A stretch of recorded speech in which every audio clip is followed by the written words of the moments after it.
What's going on, guys? Does anybody know what this is? This is an input shaft. I hope the people who's actually watching have some sort of mechanical knowledge regarding this, because some people who don't know exactly what I'm going to talk about might as well don't watch it, because if you have no idea what this is or this, just skip the video. Load from Texas to Oregon, oversized, 12.6 wide, 15 tall, got in a really bad wind, climbing a hill in western Texas, a slight hill up in western Texas, and this guy let go. So I literally broke this. This is the first thing actually breaks. It broke this, and then I start tearing the clutch up and the whole thing. There's a bunch of parts laying right there. The worst thing about it, when something like this happens, I don't know if I can express myself properly so you guys understand what I'm talking about. You're under a load, so it's your responsibility to deliver the load when it's on your trailer. It doesn't matter if the truck breaks or anything like that. You can call the broker and tell them, or customer, whatever you want to call them, and say, hey, the truck broke, so figure out how to hold this load rest away to the receiver. So I'm kind of taking my job fairly responsible. That's my idea. If the truck breaks, it's still my responsibility to carry the load rest of the way. So rent a truck, borrow the buddy's truck, or hire somebody to move it and lose money on it. So when this happened, when it broke, my biggest shock was not how I'm gonna fix the truck or how much it's gonna cost me.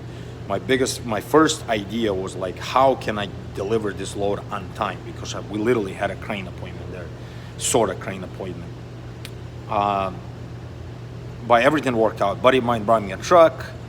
On his step deck, he hauled me in another truck, one of his trucks, and picked mine up, and that's how I'm in the shop right now.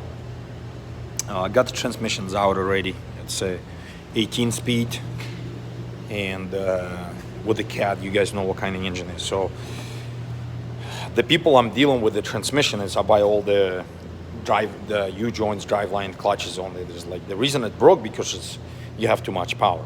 I don't quite agree with this. I suppose it does some sort of effect, but right to get go, I will explain to you. So this transmission is from 2016 or 17 truck. I bought it used. We put on the dyno. It was not making any noises. All the gears are shifting. Everything was fine. We put new input shaft, and I had 10 speed, and I ended up putting 18 speed in it. So the input shaft and the clutch is only a couple years old, like literally less than let's call it 2 years old, 24 months.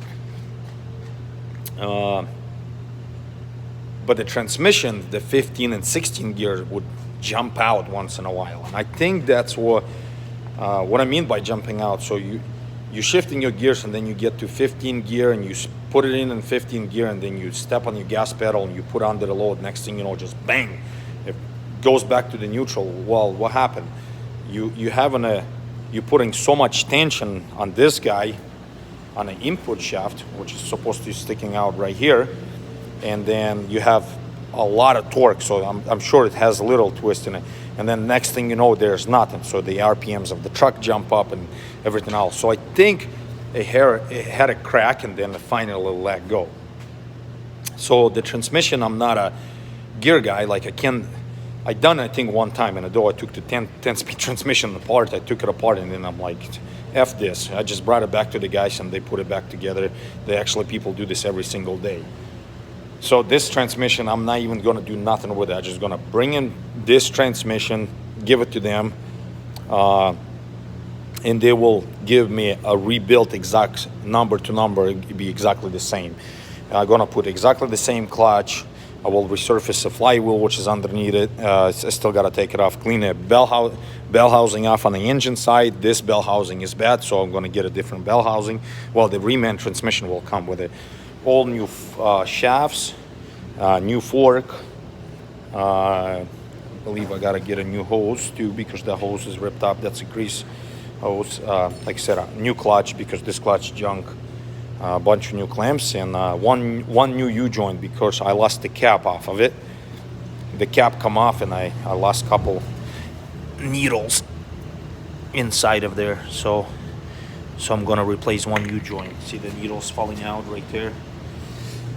And that's basically it. But the biggest deal about, like I said, it was breaking down. It's just, for me, it was nerve-wracking to deliver the load on time for the crane appointment, because I don't know if somebody else owns a truck and how they look at it. But in my opinion, if it's like I said before, it's your responsibility to deliver the load. There's lease the truck or rent a truck or buy a buddy's truck or have a spare truck or something like that. But like, this is something you could not predict.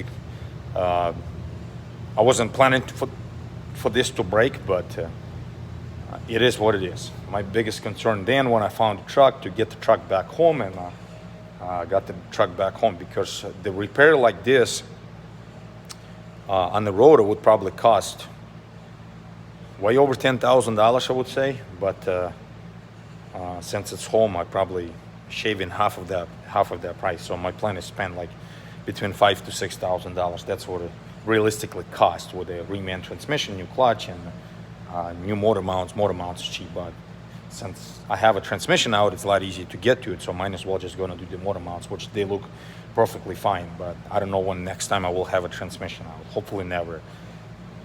So that's all what I got for today. And then I gotta go back to this white machine. I brought it to the mechanics. I had an oil cooler leaking, and they resealed the oil cooler on it, and now we have a diesel fuel leak. Tremendous bad diesel fuel leak. I don't know if it's catching, but there's a bunch of diesel fuel coming out of it. So stay tuned. Today's Sunday. I'm waiting for tomorrow, and I'm gonna get all new parts and start putting back together. So should be, if everything goes smooth, I will have this truck out, because I got one more truck coming. I need to work on it a little bit. Buddy of mine's truck, I need to figure out what to do with that guy. And we'll be back trucking probably end of the next week. So I'll just planning to leave maybe like Thursday or Friday. Well, no, not really. Can't leave Thursday or Friday. So I will be home for this week and leave week after, whatever I get called in, because these pieces, what we're hauling oversized pieces to Oregon, they're gonna have more of them. And he asked me if I'm willing to do it. I says, hell yeah. It's a tiring trip. It's a very long trip. It's 2,300 miles run, but hopefully the next one's gonna go a hell of a lot smoother. But like I said, I'm blaming at this point in time because my 15 and 16 gears would jump out. And another thing, that day when I broke, it was so windy. It was absolutely insane windy.